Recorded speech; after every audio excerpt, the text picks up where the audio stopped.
आशा करता हूं आप सब बहुत अच्छे होंगे। मेरा नाम है सिद्धांत अग्निहोत्री। स्टडी ग्लोस पे आपका बहुत बहुत स्वागत है। तो अगर आप आईएएस की तैयारी कर रहे हैं या इनफैक्ट कोई भी एग्जाम की तैयारी कर रहे हैं तो ये तीन चीज़ें दोस्तों बहुत ज़्यादा महत्वपूर्ण हैं। इन तीन चीज़ों पे अगर आप ध्यान दे दें तो सिर्फ आईएएस नहीं, आप कोई भी एग्जाम निकाल लेंगे। तो क्या है, देखिए यूपीएससी एक बहुत ही अलग तरीके का एग्जाम है।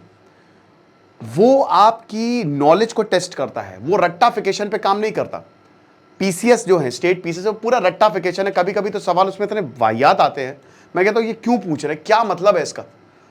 लेकिन अब जो है सो है, उसमें पूरा रट्टाफिकेशन है। रट्टाफिकेशन में आपका माइंड जो है वो जम जाता है। लेकिन जब आप आईएएस बनते हैं तो आपको एडमिनिस्ट्रेट करना है। आप उस जगह के मालिक हो, जो चीज़ आपको दिया जा रहा है ना, आप उसको कंट्रोल करोगे। तो अगर आपकी नॉलेज अच्छी नहीं होगी तो कैसे काम चलेगा। तो सबसे पहली चीज, the first thing is basics and concepts. आपको बेसिक्स क्लियर होने चाहिए। एग्जाम्पल के तौर पे सुप्रीम कोर्ट का अगर कोई जजमेंट आया, जैसे शर्मिष्ठा पनौली की बात चल रही है, फ्रीडम ऑफ स्पीच, ये सवाल आ सकता है मेंस में। अब जब ये सवाल मेंस में या प्री में भी आता है तो आपको फ्रीडम ऑफ स्पीच यानी कि फंडामेंटल राइट्स के बारे में पता होना चाहिए, यानी कि आपको बेसिक्स क्लियर होने चाहिए। और बेसिक्स से फंडामेंटल राइट्स नहीं है। हमारे संविधान कैसे बना, जो एनसीईआरटी पॉलिटी में बहुत अच्छे से बताया भी गया है।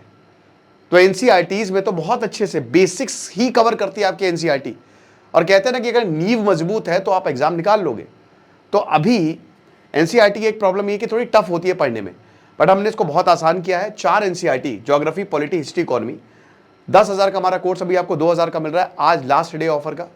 तो एनसीईआरटी 80 कूपन कोड यूज करें, डिस्क्रिप्शन कमेंट बॉक्स में लिंक दिया है। तो अब क्या है कि जो एनसीईआरटीज है वो बहुत इंपॉर्टेंट होती है, आपकी बेसिक्स कवर करवाती हैं। और बेसिक्स में सब आ जाएगा। कंसेप्ट अगर आपके कवर होंगे बहुत अच्छे से तो टेंशन नहीं है।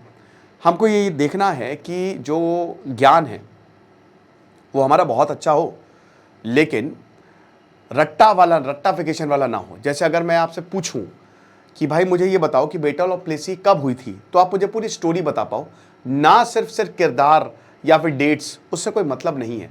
उसका मोटिव क्या था, कैसे उसका इंपैक्ट पड़ा, ये होता है। ये होते हैं कंसेप्ट्स। और ये तभी आपको पता चलेगा ना जब आपके बेसिक्स क्लियर होंगे। जब हम बेसिक्स की बात करते हैं तो समझ ही नहीं आता क्या करें।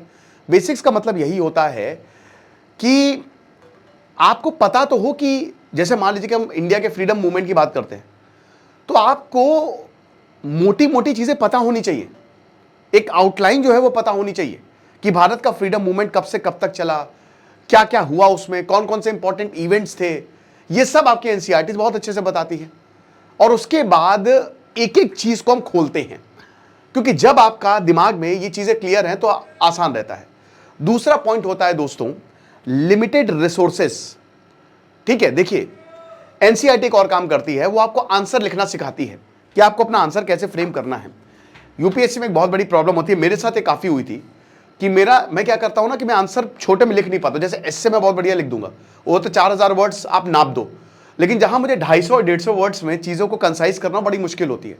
तो एनसीईआरटी आपको ये बताती है, एक तो डेफिनेशन आपकी प्रीसाइज रहेगी, और इस बार तो प्री में सीधा एनसीईआरटी से क्वेश्चन उठ के आ गए।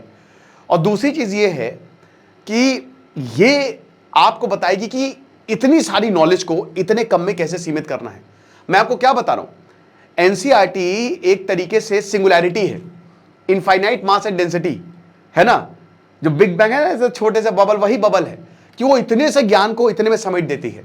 तो आपको जो 250 वर्ड्स या 150 वर्ड्स, 1 या 2 पेज के जो आंसर लिखने होते हैं वो आप आसानी से लिख सकते हो। क्योंकि अगर मान लीजिए कि आपसे पूछ लिया गया, जैसे ज्योग्राफी अभी लैंडस्लाइड आई है, तो आपको उस लैंडस्लाइड को समझाना पड़ेगा। उत्तराखंड में लैंडस्लाइड आई है, क्यों आती है वो समझाना पड़ेगा। इस बार बारिश इतनी अच्छी क्यों हो रही है, तो ला नीना समझाना पड़ेगा। अब वो आप कैसे समझाओगे, वो आप उतने में ही समझाओगे, है बड़ा, और आप डायग्राम बना के समझाओगे। तो हमेशा याद रखना है कि जो एनसीईआरटीज हैं वो तो एक तो, और दूसरी चीज ये कि आपको लिमिटेड रिसोर्सेज। अब लिमिटेड रिसोर्सेज का मतलब क्या है कि स्टैंडर्ड बुक्स ही हैं, ठीक है ना, स्टैंडर्ड बुक्स ही हैं। यही स्टैंडर्ड बुक्स जो हैं वो आपको पढ़नी है। अब ये 7-8 स्टैंडर्ड बुक्स हैं, इससे इधर उधर मत जाइए। समझिए कि जैसे 2 किताबें हैं, अब उसमें पूरा फ्रीडम मूवमेंट समझाया है। फ्रीडम मूवमेंट आपको वो किताब भी बहुत बढ़िया, वो भी किताब भी बहुत बढ़िया दे देगी, कोई दिक्कत नहीं है। लेकिन रिसोर्सेज को बेवजह ना बढ़ाएं। आप एग्जाम की तैयारी कर रहे हैं, एक बार आप एग्जाम निकाल लीजिए, फिर जितना हो सके ज्ञान ले लीजिएगा, कोई प्रॉब्लम नहीं है। क्योंकि कई बार क्या होता है कि बहुत सारे जब आप रिसोर्सेज लेते हो तो कंफ्यूजन और फिर सिलेबस भी पूरा नहीं हो पाता है। और उसके बाद जो सबसे बड़ी आखिरी की 2 चीजें मैं जो बताने वाला हूं वो है रिवीजन। एम लक्ष्मीकांत सिर्फ पढ़िए, दैट्स इट। एनसीईआरटी प्लस एमसीईआरटी तो सबकी कंपलसरी है, और उसके बाद एम लक्ष्मीकांत आप उस पर पढ़ सकते हो। एम लक्ष्मीकांत इनफ है पॉलिटी के लिए। आपको इतना सा भी सोर्स अनटिल एंड अनलेस आपका ऑप्शनल नहीं है पॉलिटी, आपको इतना सा भी कहीं जाने की जरूरत नहीं है। स्पेक्ट्रम इनफ है, ठीक है। बाकी करंट अफेयर्स आपका पूरा हो ही रहा है ना, समझ रहे हो। शंकर आईएएस नोट्स इनफ है, लेक्सिकॉन इनफ है, तो आपको लिमिटेड रिसोर्सेज ही करनी है। नितिन सिंघानिया इनफ है। तो बात यह है कि इसके बाद रिवीजन। अब रिवीजन एक ऐसी चीज है, जब आप कोई चीज पढ़ते हो, दूसरी बार रिवाइज करोगे तो आपका 70-80% क्लियर, तीसरी बार 30%, चौथी 5वीं बार आते आते आपको फिर कभी देखने की जरूरत नहीं है। एक बार आपका 4 बार रिवीजन हो गया ना, तो फिर आप कभी उस चीज को नहीं भूलोगे, कभी भी, ठीक है। तो रिवीजन इंपॉर्टेंट होता है। रिवीजन के लिए आप डेली करिए, जो भी आपने पढ़ा है आप एक बार शाम को उसको रिवाइज कर लीजिए। वीकली करिए, जो हफ्ते में आपने एक बार पढ़ा है उसको, और मंथली करिए। डेली रिवाइज करते रहिए, इससे आसानी से जो भी आपने पढ़ा है वो आप, क्योंकि रिवीजन के बिना कुछ है नहीं, नोट्स बनाते चलिए।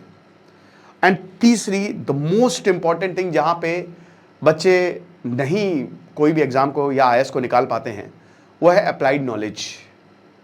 आपको अपने ज्ञान को अप्लाई करना है। अब इसका मतलब क्या है? इसका मतलब ये है कि जो आपसे पूछा जाए सवाल, आपकी पूरी अप्लाइड नॉलेज पे ही आते हैं, अपने ज्ञान को उसमें उतारना है।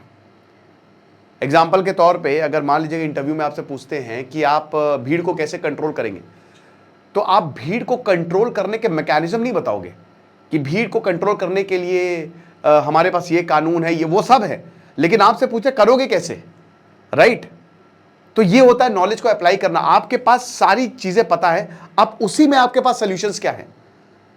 आपको पता है कि हमारे पास सीआरपीसी है, अब तो भारतीय न्याय संहिता हो गई है, हमारे पास संविधान है, हमारे पास कोर्ट की रूलिंग्स है, उसी में मैं ऐसी कौन कौन सी चीजें निकालूं जो वो भीड़ कंट्रोल हो जाए। जरूरी नहीं है कि हर जगह धारा 144 लगा दो, कभी कभी कर्फ्यू भी लगाना पड़ सकता है, कभी कभी लॉकडाउन भी लगाना पड़ सकता है। समझ रहे हो? ये होती है अप्लाइड नॉलेज। कि सिर्फ ज्ञान ले लिया मतलब नहीं है, उस नॉलेज को आपको अप्लाई करना, आपको दिखाना है। जो सवाल वो अप्लाइड नॉलेज पे ही होते हैं। इससे क्या फर्क पड़ेगा तो आप बैठ के समझाओगे नहीं। डोनाल्ड ट्रंप की पॉलिसी से क्या फर्क पड़ेगा तो पॉलिसी बैठ के मत समझाओ, फर्क बताओ। जो सवाल पूछा है अपनी नॉलेज को अप्लाई करो। यह फर्क होता है जब आप रटते हो और जब आप समझते हो। जब आप रट्टाफिकेशन करते हो तो आपकी नॉलेज वहीं रह जाती है, वो एकदम, लेकिन जब आप समझते हो तब वो एक्सपैंड होता है। तो ये 3-4 चीजें बहुत ही इंपॉर्टेंट है आईएएस के लिए, और अगर आपने इन तीनों पर महारत हासिल कर ली, बहुत आसानी से आपका एग्जाम निकल जाएगा। बाकी एनसीईआरटी हमने बहुत अच्छे से समझाई है, डिस्क्रिप्शन कमेंट बॉक्स में लिंक दिया है। खुश रहिए, पढ़ते रहिए। दिस इज सिद्धांत अग्निहोत्री, साइनिंग ऑफ।